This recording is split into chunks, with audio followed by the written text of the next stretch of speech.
Hi, welcome once again to Starseed Rising 333. I'm glad you've tuned back into this channel, and if it's your first time, welcome. Today I'm going to be talking about my personal view, my own opinion, okay, based on my experiences in regards and what I have analyzed, okay. And this is going to be based on my own personal experience, okay. I'm going to be talking about my own experiences dealing with people of the Islamic faith. And as I've said in my previous videos before, that I am a Muslim, okay. It's not something um that or in other words, it's not, in a sense, a religion which I was born into or converted. It was something that I discovered earlier on, as I embarked on my spiritual journey. All right. And the whole point here for this video is for me to just just tell you, okay, the, like, in other words, in my opinion, it's based on my view, my own personal view, okay, about the Islamic religion, okay, and whether it demonstrates the real true nature of Allah the Creator. Okay, I call him, as I said earlier on, I'm a Muslim and I call God the Creator Allah. All right. Okay. So first of all, I just want to just for you viewers, okay, who've never heard of the word or name Islam, I'll just tell you what Islam is all about. Islam is the nature of God or higher power, okay, or the nature of Allah, the Creator. Now, what does the word Muslim mean? It means being obedient and submissive to do the will of God, the Creator. Now, as I've just said earlier on, all right, that most people believe that if you are Muslim, or if you say you're Muslim, okay, that you have to be either born in the religion or you have to convert to the religion. But and Islam, as I've discovered, all right, Islam was the first faith, first religion that was given to man. And unfortunately, there are other religions, okay? Some are based on the Islamic faith, but then you've got other religions, and the three main faiths today is Christianity, Judaism, um, including Islam. But again, man-made religion was something that later that happened down the line, okay? So once again, all right, this video is basically my overall review on the way Islam is being portrayed by Islamic religions. Um, and again, I'm going to be talking about my experiences as well, because I have worked in the past with people of the Islamic faith. Um, but you know what? Before I converted to Islam, all right, before I took or embarked on my spiritual journey, um, I didn't see or view Islam as a religion in a positive way. And I think today it still is not portrayed that way, all right? Especially, and what made it worse was the events of September the 11th, okay, in regards to the Twin Towers, also events that happened on the 7th of July in London, I believe it was either it was that happened um, around 2004, and then again you got an incident that happened. There's been many incidences, okay, including as well the one that happened on the 13th um, of November.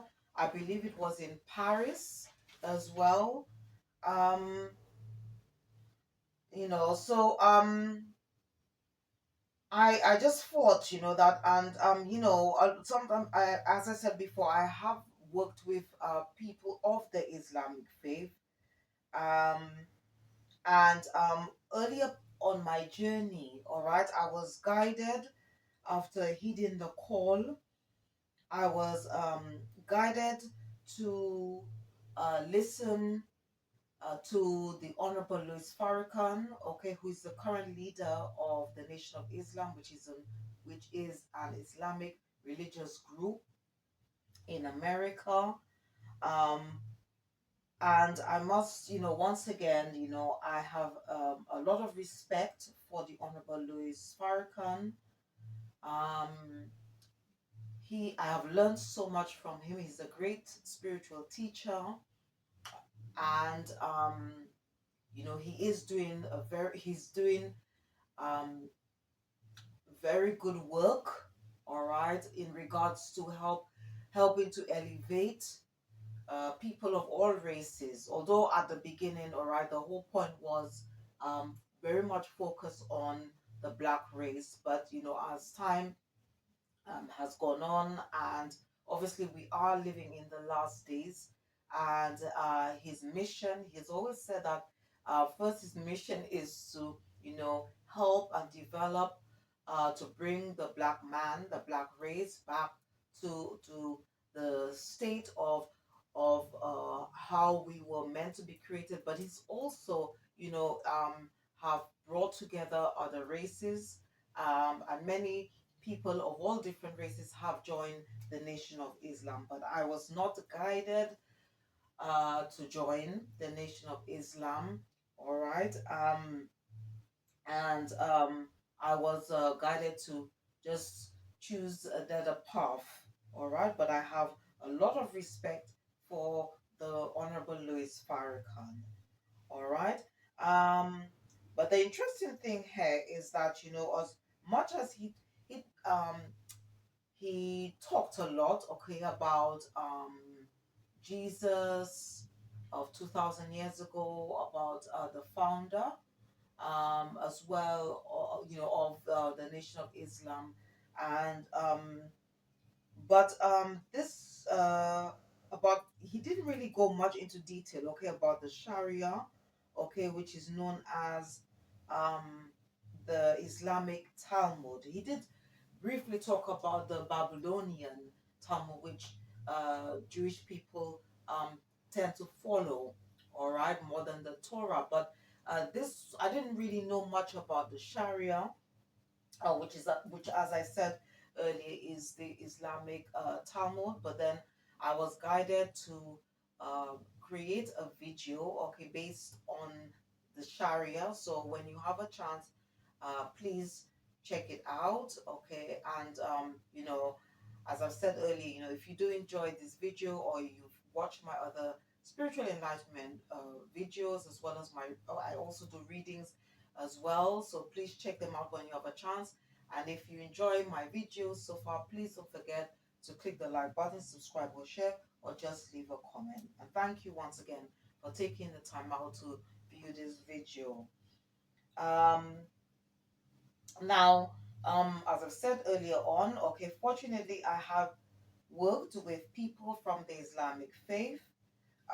But one of the things which I found strange was that I although people, most of my colleagues, I should say past colleagues, okay, friends, they always talked a lot, or always heard the name Prophet Muhammad being mentioned, but not much of the name Jesus, okay, the Jesus of 2,000 years ago.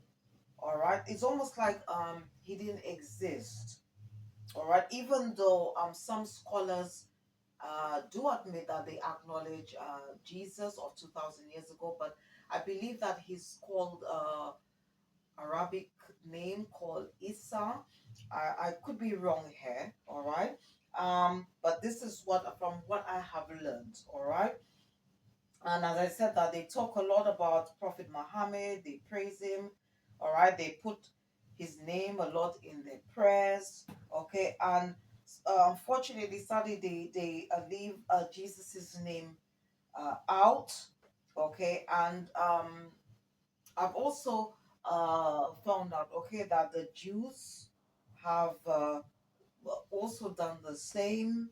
Okay, they tend to talk a lot about Moses. All right, they consider him as the most important prophet, and for the Muslims, okay, they consider Prophet Muhammad to be the most important prophet. All right, um, and also because this video, okay, is going to be more focused on the Islamic religion, okay? And the majority of scholars believe in the Islamic faith, all right, that Prophet Muhammad is the seal of prophets, or in other words, he sealed prophethood, all right? But um, from what I have learned, okay, and I do believe that, all right, that as long as there's lawlessness, or as long as lawlessness exists, there will always be prophets. Um, and um, and this was heavily discussed or debated in in or during an event, okay, that took place and in somewhere in a place called Mecca in Saudi Arabia, between the Honorable Louis Farrakhan and the scholars in Mecca. Okay, and I think it was regarding as well the case of the black race, and it was all about, I think his argument was that out of all races, okay, there's never been any race like the black race that has been in bondage and enslaved physically, mentally, spiritually, and emotionally like any other race. All right.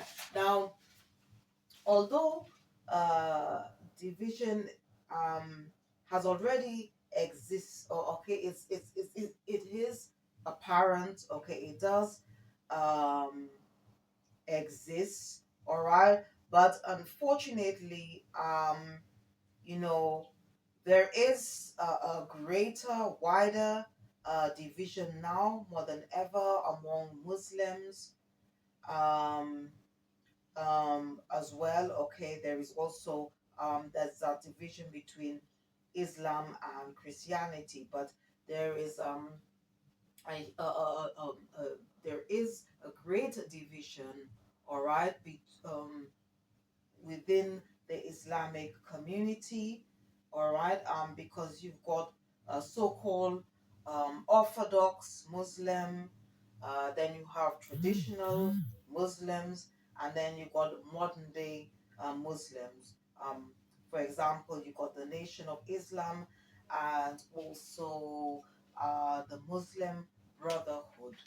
Okay, and one of the things I don't understand, is why the majority of Muslims believe, okay, they come from the line of Ishmael. Now Ishmael, if you don't know, okay, much about um Abraham and Jesus, or you're not a religious person, I should say.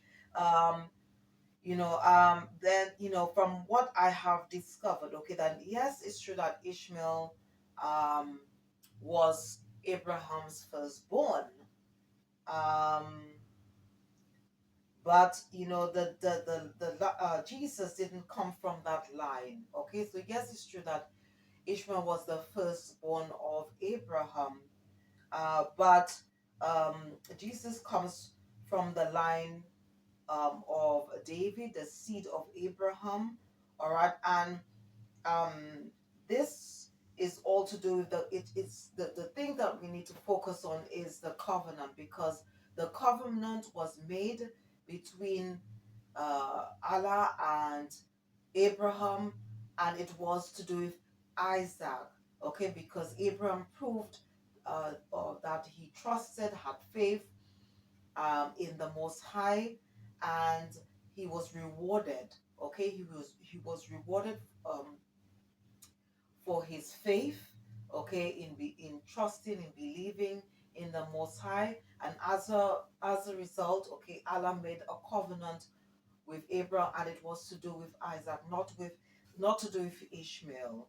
All right, even though Ishmael was blessed, okay, because Abraham was his father, but Jesus came from the line of David.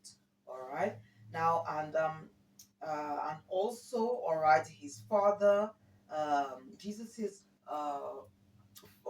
biological father Joseph, okay, came from the line of David. Okay, so in the case of Mary and Joseph and the birth of Jesus, even though from what I discovered, all right, that Jesus was born out of wedlock, okay, um, this relationship was ordained and approved by the Most High. All right. Now, another thing, okay, is that Jesus is not seen, okay, as the Son of God, but because they believe, all right, that uh, God does not have a wife, so it's impossible for Jesus, all right, to be seen as the Son of God. But that doesn't make sense, because if we call ourselves as children of Allah, okay, that doesn't necessarily mean that Allah the Creator, okay, had to somehow have like intercourse with our mother for us to be called children of Allah. So and if Allah created Himself and He created the universe, okay, so why is it so difficult to believe that Jesus um, is is the Son of God? And if Jesus was because it was already prophesied, okay, that the promise of the seed would come, okay, and he would free up the world, okay, of sin, to give us a second chance to have salvation, okay, from Allah, okay, through him. All right, how was Jesus meant to come into the world? All right, and Jesus himself says that that he was with his Father in heaven before the universe was created. So, in order for Jesus to fulfill prophecy, he had to come somewhere. He couldn't come as a spirit, because if he came as a spirit to fulfill prophecy, we would not know him, we would not see him. So, obviously, the best way possible, he had to come through the same way as, you know, um, like all of us, okay, came into the world. And as the spiritualists and high priestess, I've discovered that we all had past lives. Okay, we are all spiritual beings having a human experience. All right, so we've all had previous past lives, and then we were incarnated into this lifetime for a purpose, for a reason. All right. Um, Now, what I'm also getting, okay, from my experience and what the way I've heard people speaking, especially in the Muslim community.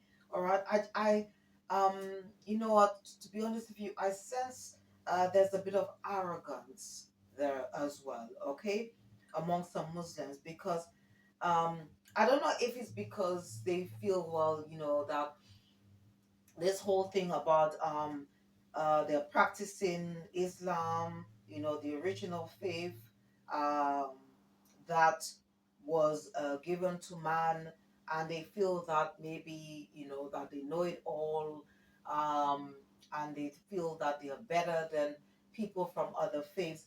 And if you were to read the story about of Jesus's experiences, okay, with the scribes and Pharisees, okay, they used to, back in the days, okay, they used to behave that same way, all right, with Jesus of 2,000 years ago, all right. They wanted to portray themselves as being perfect, all right.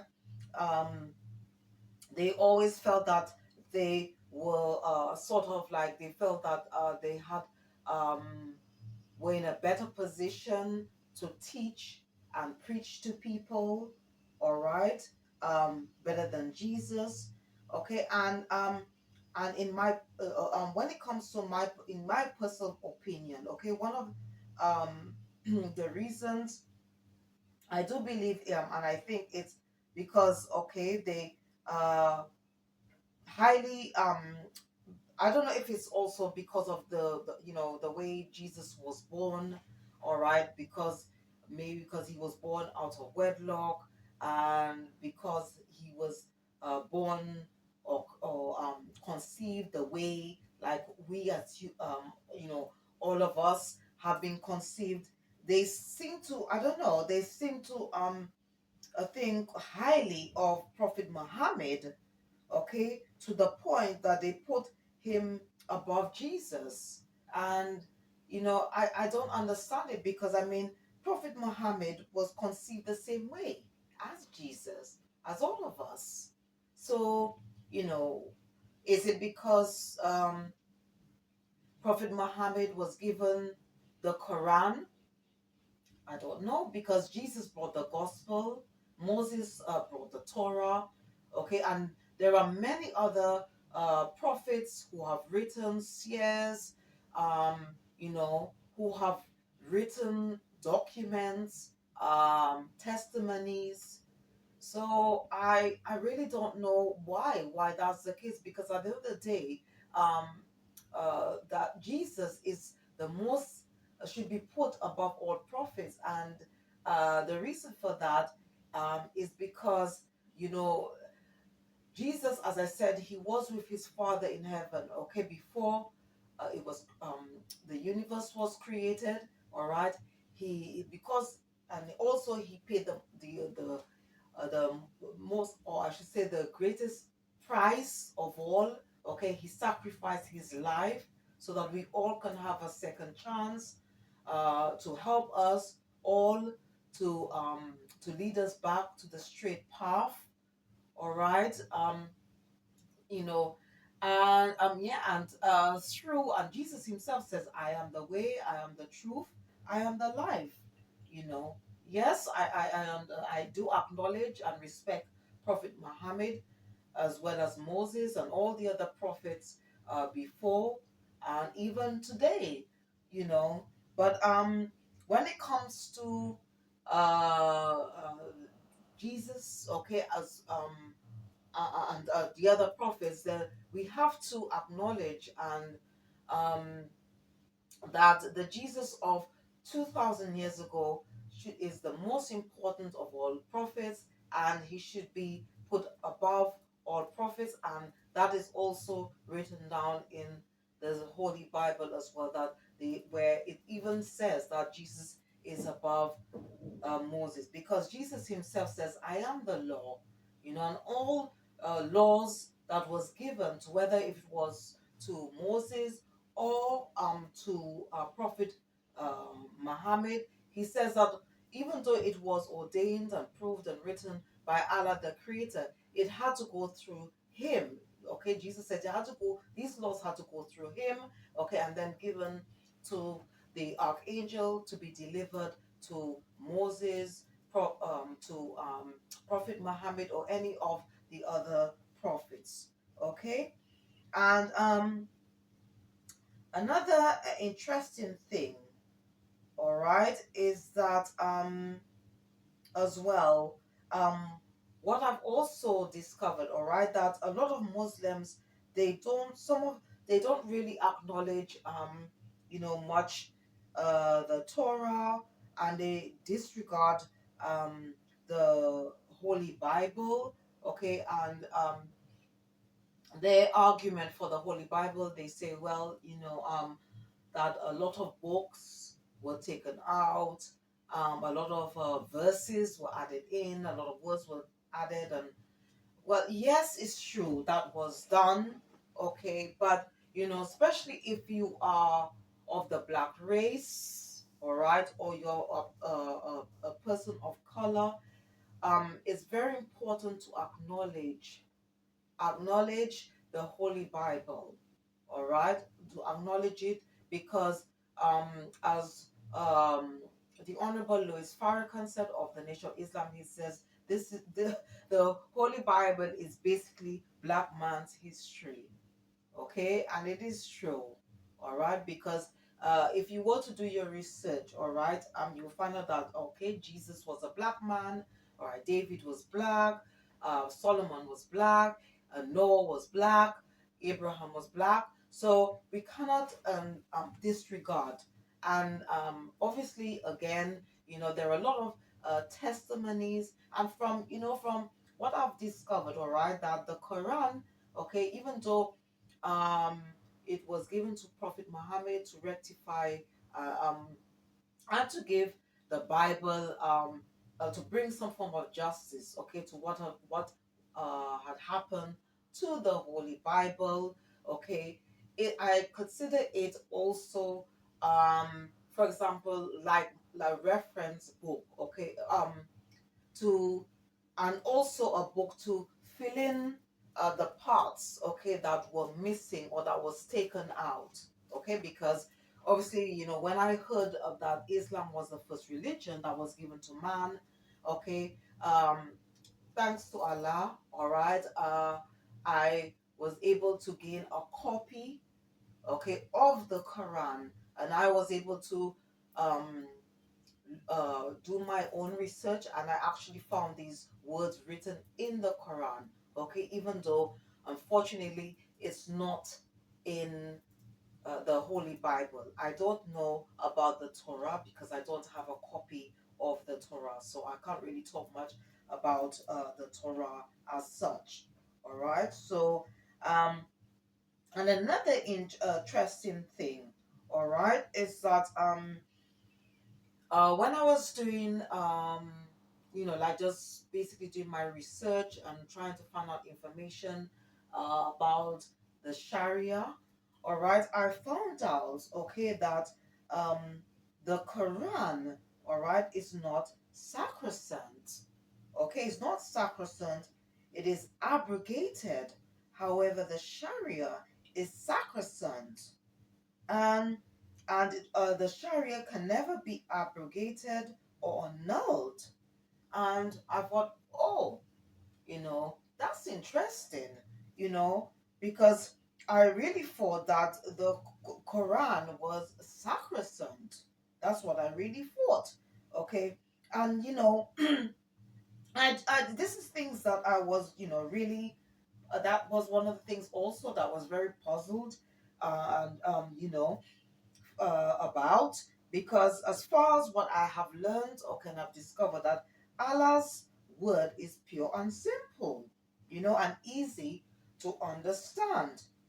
Okay, but you see what has happened, okay, over the years is that man has been used, okay, to interpretate it, okay, which has led to misinterpretations of the Quran. Okay, so this is what has been guided to me, and this is the this reason um is why I said, okay, that in my video, okay, which I did about the Sharia, okay, is that because you see, the from what I have learned, okay, that the men who was believed to have created or written the Quran was to be seen, okay, or described to be perfect, okay, and they also the majority, I would say probably about 80% of Muslims, okay, believe that Prophet Muhammad was also a perfect man, okay. um but then again, when I was putting um the Sharia, the video, I should say, of the Sharia together, I found out that Prophet Muhammad, okay, when he was given the revelations, okay, that which now which is called the Quran, or which the revelations that made up the um, the Holy Quran, all right, that Prophet Muhammad sometimes he would doubt some of the messages, all right, that was channeled to him, okay, and you know and even Moses, okay, also that happened to Moses as well. But you see, that is just all part of human nature, for us to doubt things that has been told to us or channeled to us, all right, especially if you're on your religious spiritual path, all right. And even there's also a verse in um the scriptures where I do believe, all right, that that time, okay, when um Prophet Muhammad was had self doubt about the what was channeled to him. All right, it was advised, okay, for Prophet Muhammad to actually to seek clarification. Sorry, clarification from men who had the books before him, which was the Torah. All right, it's just, it is part of human nature, all right, for us to doubt things, and that itself, all right, proves that we are not perfect, all right. Um and we have to be very careful here, all right. We have to be careful um about like describing ourselves to be perfect, okay, because that could lead to arrogance, um, and pride, okay, and ego, and we don't want this to happen, all right. And again, when we are in some form of leadership, all right, we have to be careful here, all right, that we mustn't let our ego take over, all right, or our pride, um, because and this was one of the examples I can give is to do with is Moses, for example, because there was a part in the scriptures, okay, where um, Moses was asked to do a task, all right, and basically he did it, but he did it out of his ego, and that cost him dearly, okay, and as a result, um, he wasn't able to enter the promised land, okay, as a result, okay. And also, um, there's also something that happened, um, okay, between um, the Honorable Elijah Muhammad, okay, and Malcolm X, because every time, okay, you hear about um, Malcolm X, okay, and about his death, the first thing a lot of people say, and they believe, they say, oh, the Nation of Islam had something to do with the death of Malcolm X, okay, and to be honest with you, that's not true, okay, because Malcolm X was a target, okay, and it was because of his position, okay, and his fight for real peace, justice, and equality for the black man, all right. That's why he was a target, okay, and that's what led to his death, All right. But I think again, when there was this a bit of a tuffle, okay, between Malcolm X and his teacher. All right, as much as I respect the Honorable Louis Farrakhan, I think, and maybe he thought at that time, all right, that he was doing the right thing, okay, when he said that, that what Malcolm X did was was deserving of death and da da da da da, you know, and I think it led to a greater division, okay, within the Nation of Islam, um, and also even today, okay, I don't think uh, he has a good relationship, okay, with Malcolm X's family as a result. Now, I must admit, all right, that the Honorable Louis Farrakhan, he has admitted, okay, that if it wasn't for Malcolm X, he wouldn't have joined.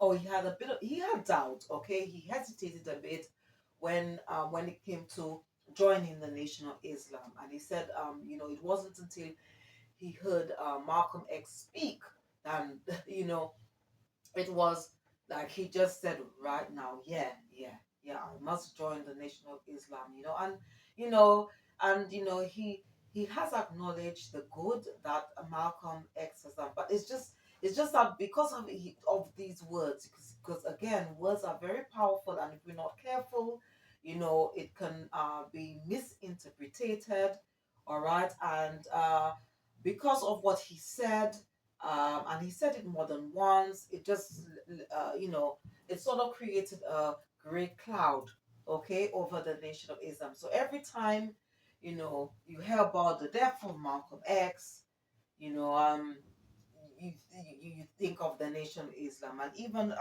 my brother 19 Keys. Please check out his videos. He's part of my soul tribe.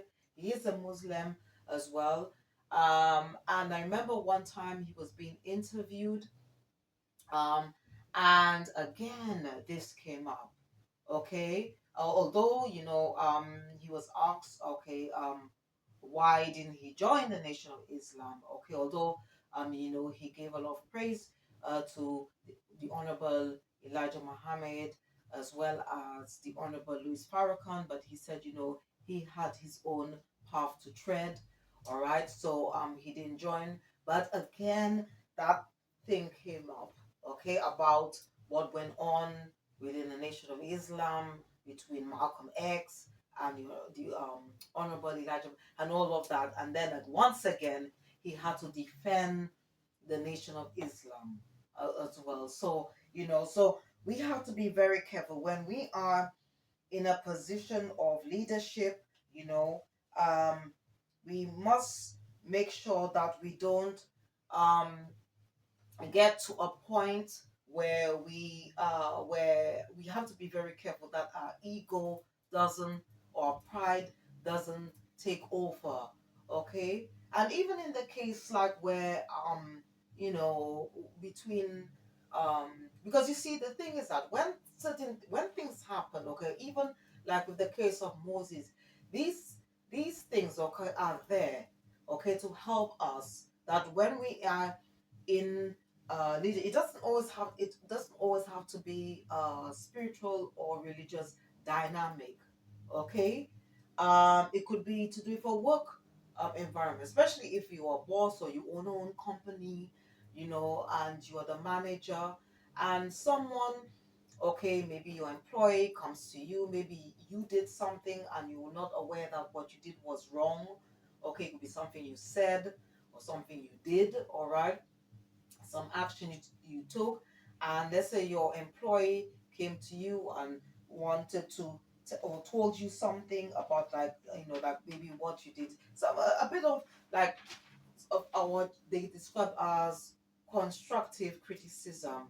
One of the things which is very important to do is that we need to listen.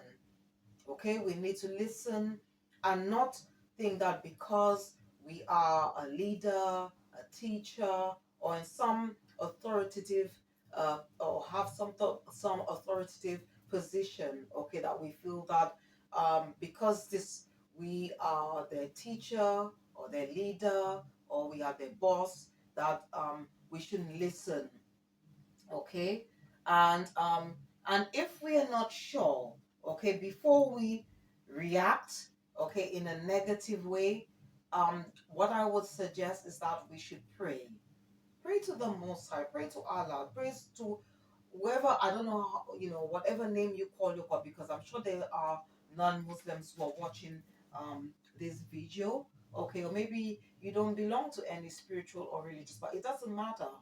But if you are a manager, a leader, teacher, okay, or you have some form of leadership role, and somebody tells you something, before you react in a negative or say something that can be destructive, or um, then take some quiet time out, or maybe speak to someone else.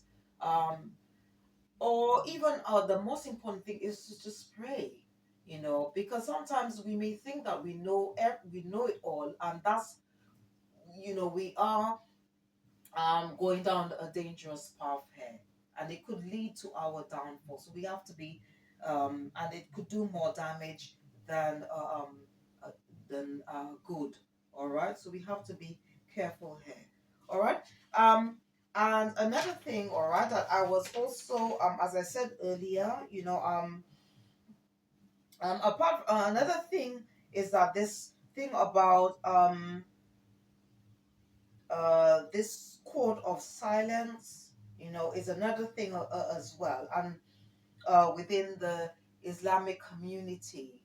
And I think we should have the right to express ourselves, to communicate with each other, and not, as I said earlier, to think that because we are maybe of a different faith, or because of our position, that we shouldn't listen. Um, and if we have concerns, okay, about an individual, okay, or or even about something to do, it could also include a leader or teacher or somebody of who is in that leadership role. We should have the right, and that's where I also want to bring in um this thing about the Sharia, because what I've now the Sharia, okay, for some of you viewers who don't know, okay, the Sharia, um or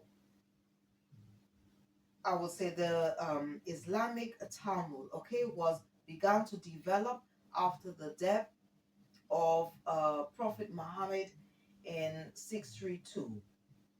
Okay, the Sharia law, okay, acts as a code for living that all Muslims should adhere to.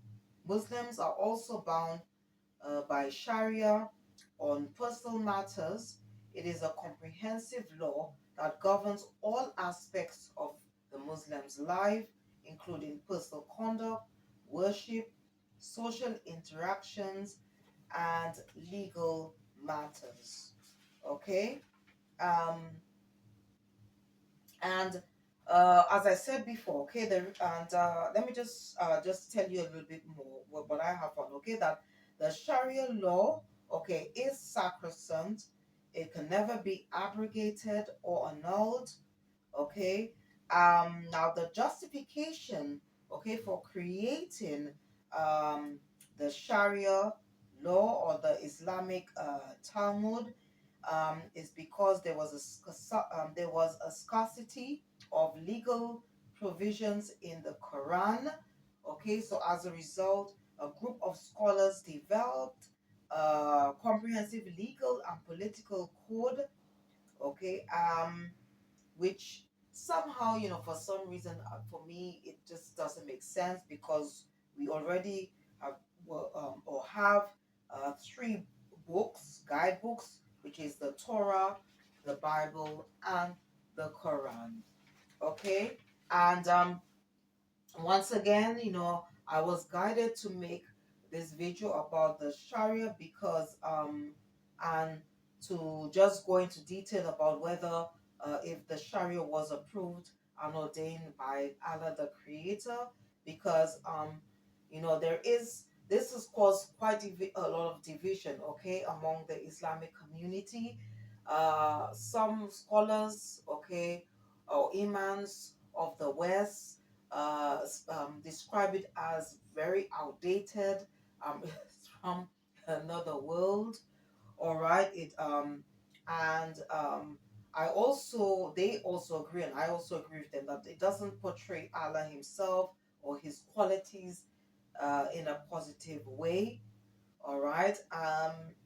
And for me, I've discovered that the Islamic law, the Sharia itself, is very contradictory. Okay, from the the Allah. Okay, I've got to love. All right, and worship. Okay, because Allah Himself, as I said in my previous videos, He is a God of truth, righteousness. He is a God of love, peace. He's also just, very loving, slow in anger. He's very, as I said, long suffering, very forgiving, merciful. Okay, and very, very, very patient. Okay, and these are the qualities as children of Allah we should all strive to embody and demonstrate. Okay. Um. Now.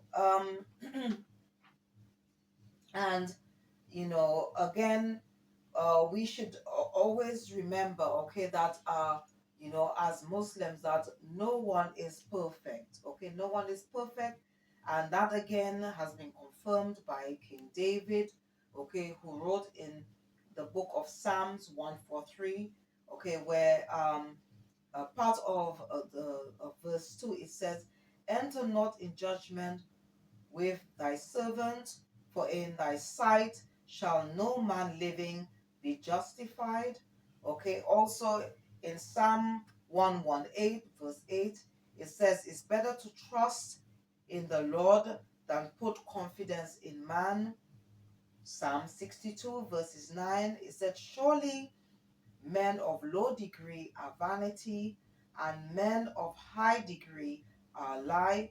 And even Ecclesiastes um, chapter 7, verse 20, it says, "For there is not a just man upon earth that doeth good and sinneth not."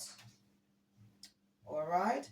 And in my personal view, okay, like many other, as I said earlier, in the Western world, that um, the Sharia, okay, is very outdated. It's very outdated. A lot of it, what I've discovered, is based on the old covenant, um, also the old laws, okay, that was given to Moses back in the days. And there are a lot of problems, okay, a lot of problems with the Sharia, okay. First of all, it's not easily accessible. Um, you know, and you really, really, really have to prove, okay, that you're a Muslim, okay, even though, in Allah's eyes, all men are really Muslims. The name, um, you know, it's all to do with names, okay? All these different religions and things where people say, I'm a Pentecostal, I'm a Baptist, I'm a Methodist, all of these are just names, okay? And all of these names just came from it's all linked and all to do with man-made religion, really. And truly, in the eyes of Allah, you know, we are all Muslims, okay? Because if you were to describe or define the name Muslim, it just means to be obedient, okay, and to be submissive, to do the will of Allah, okay. And Islam was the original faith given to man, okay. And another thing, okay, a problem with the Sharia law, okay, which I found out as a Muslim, um, and that as Muslims we're not allowed to criticize or scrutinize or okay or have any self-doubt about it. And and I was guided, okay, to put that video out about the Sharia, because the Most High, he's not happy with this Sharia. He's not happy. It's restricting people. Okay, it is restricting us in many ways. Okay, it is also a brutal law. All right. It does not operate in Allah's nature at all, which I described earlier, which is all about love, compassion, and forgiveness. And in my opinion, it does not represent the Allah I have, as I said earlier, that I got to know, love, and worship. Okay, and once again, the Sharia itself, or the Sharia, or the Islamic Talmud, is not ordained or approved by Allah the Creator. Okay, and as I said earlier, it was created by a group of scholars who are seen as perfect individuals. Okay, the Sharia is, as I've said in also in that video, that is just like the unum sanctum, a spiritual contract created to manage one's spiritual and physical vessel and one's relationship with God. Okay, Allah, the Creator. Okay, it's also made to control one's mind and create fear. Okay, which is not based on love. Okay, and basically it's the reason why I say that it's it's sort of, it restricts and enslaves one mind. Okay, because they're not allowing people to self-doubt. They're not allowing anyone to criticize or scrutinize it.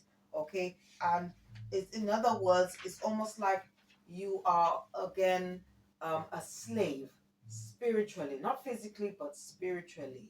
Okay, in a sense, and the Most High um, is not happy about that, because it's a bit like you have to hear and obey, hear and obey, and not scrutinize it. And apart from the Sharia, okay, um, as well. Now, what I've also found out, okay, that from an early age, okay, that Muslims are taught to hate Jews, okay, and non-believers. And as a result, I do believe that's why you have extremist um, Islamic groups.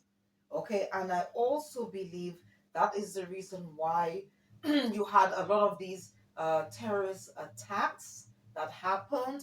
Okay, and that's why even today, okay, people are very vigilant, and it doesn't really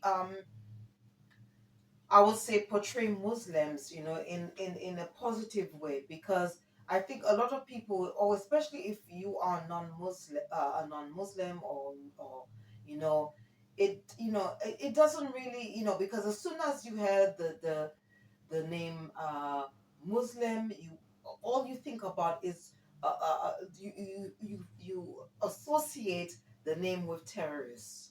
Okay, and and from what I have learned, okay, that a lot of uh terrorist or extremist groups, okay, do use, because they were taught this, okay, a lot of them use that as an excuse for why they did, or why they're doing what they do, as a result.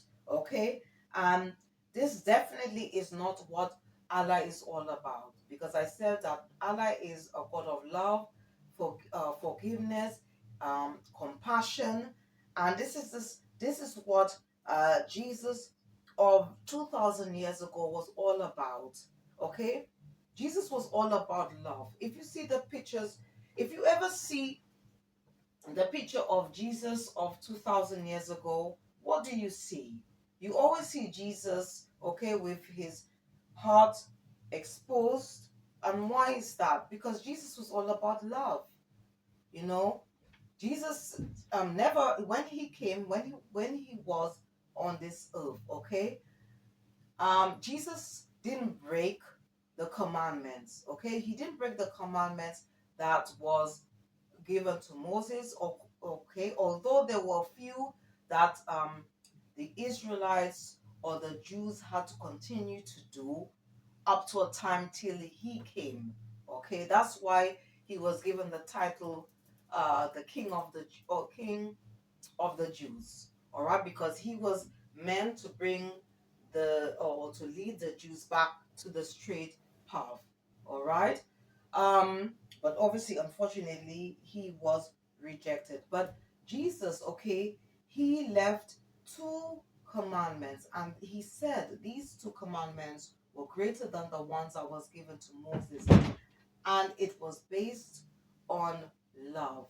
Okay, he says to love Allah the Creator, or love God, okay, the Father, with all your mind, body, spirit, heart, okay, and then to love your neighbor as you you love yourself, okay, and do unto others as you would like others to do unto you. So it was based on love. This life's journey, life itself should be based on love, because let's be honest here, if everyone operated in love, do you think there will be wars?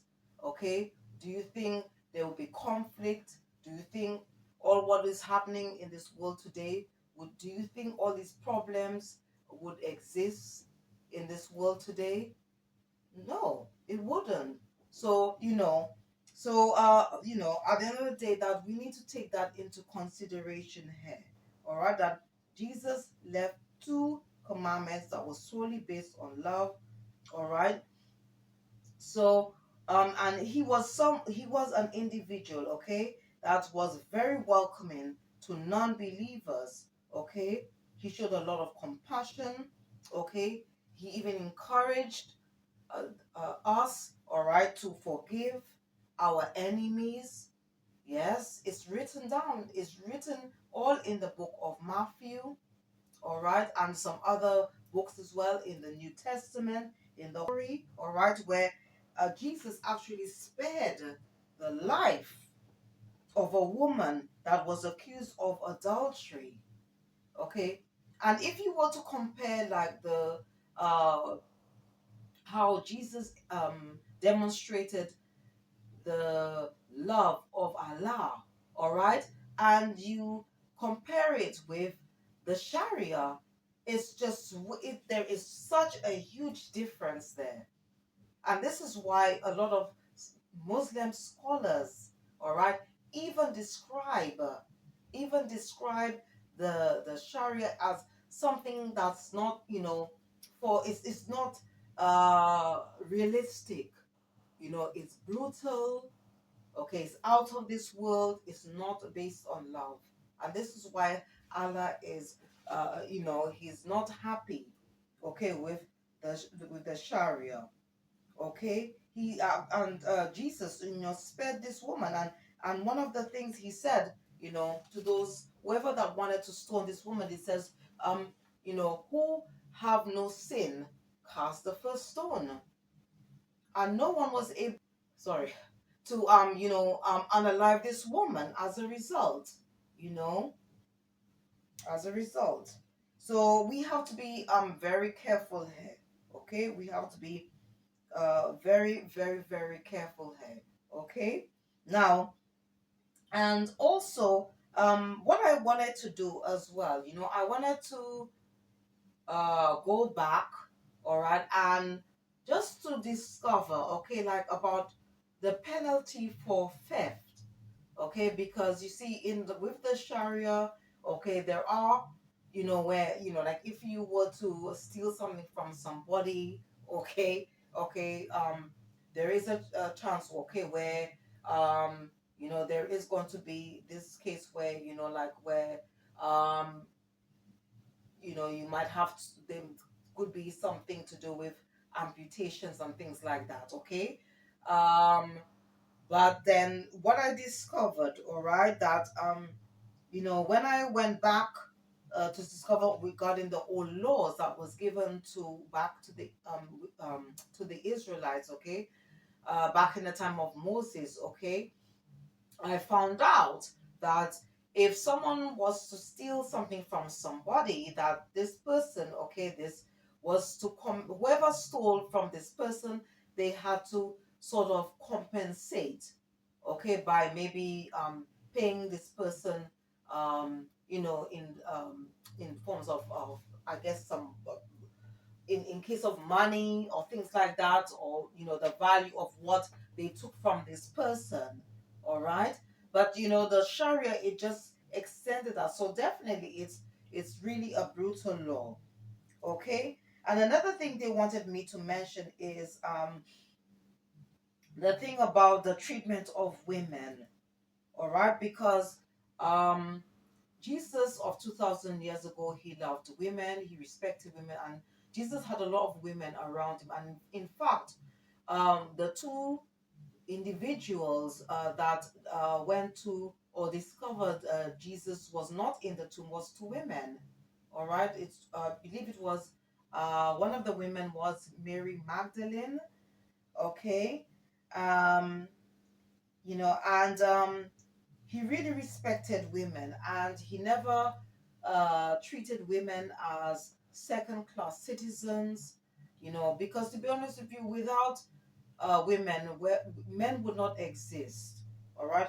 And even from people that I worked with, okay, from the Islamic faith, some of the things that they, will tell me, even some of them, some of these things, okay, will regarding what they are experiences of gone through, and you know, I just thought, wow. Sometimes I even thought, well, thank God I'm not a Muslim, and things like that, um, because I just feel that there is just too much emphasis on the male figure, okay, and you have to be careful here, because it has to be balanced, because from what I have discovered, and it's the truth, that we all embody masculine and feminine energies, as well as Allah the Creator, and there should be a balance here. Okay, and even the Honorable Louis Farrakhan, he mentioned that, and in fact, he even said that um, it was also the Honorable Elijah Muhammad's mission. Okay, that there should be more focus on the woman. Okay, because of the way the woman has been seen and treated, in the world. Okay, because it seems to be more of a man dominated world. All right, but again, I would just like to correct this a bit. I think it should be 50-50 instead of 10% to the male figure and 90%, okay, or 80% to the female and 20%. So I believe it should be equal, okay, because we all embody masculine and feminine energies here, okay. Um, Now another thing is what we should love one another, acknowledge the Most High, respect ourselves, love ourselves, have love for one another. That's the most important thing of all. All right. Um, and again, I did touch on this thing about like the way women are treated. This which comes under sexism. Um, Also, there's a huge problem when it comes to racism, um, and it really exists, okay, in the Islamic community. Um, from what I have learned, it could have something to do, okay, with white supremacy, about the teachings of Ham.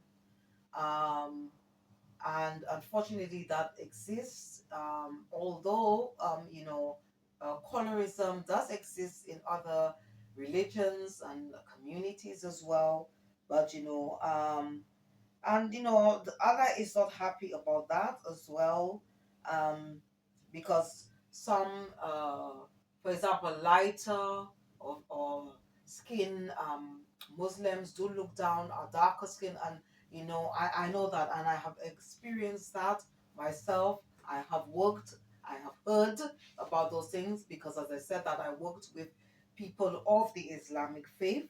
All right, so it's not just something I'm making up. All right.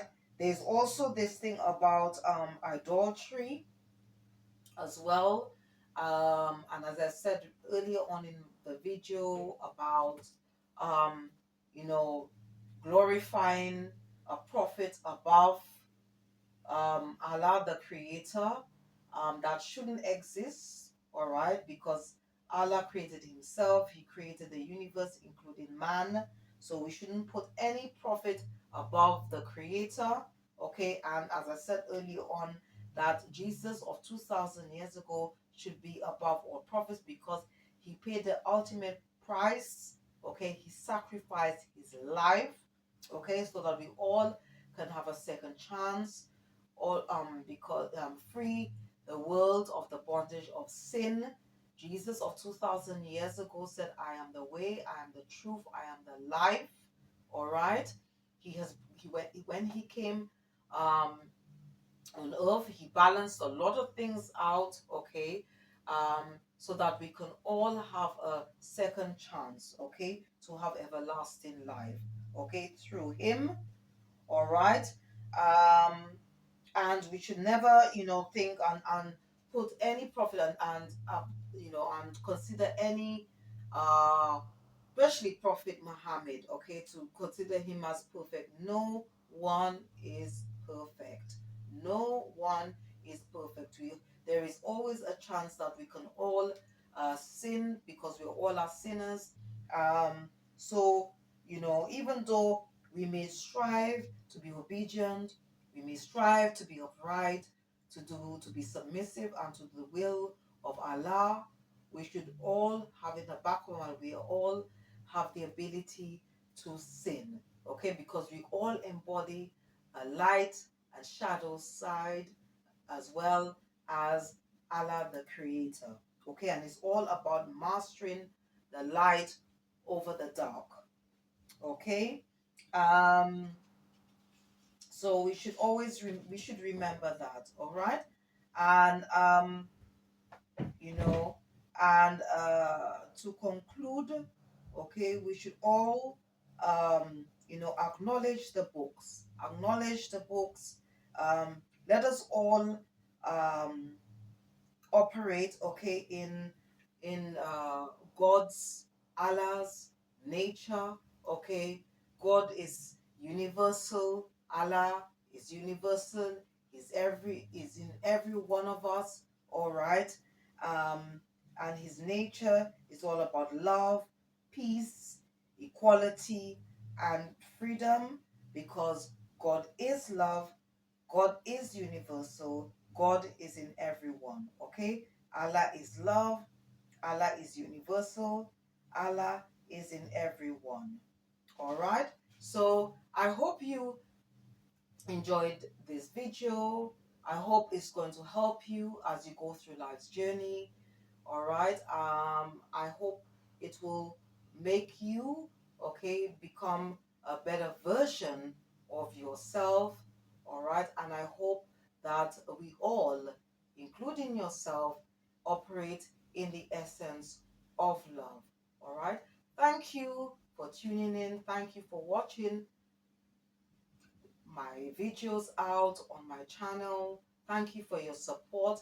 And if you did enjoy watching this video, please don't forget to click the like button, subscribe or share, or just leave a comment.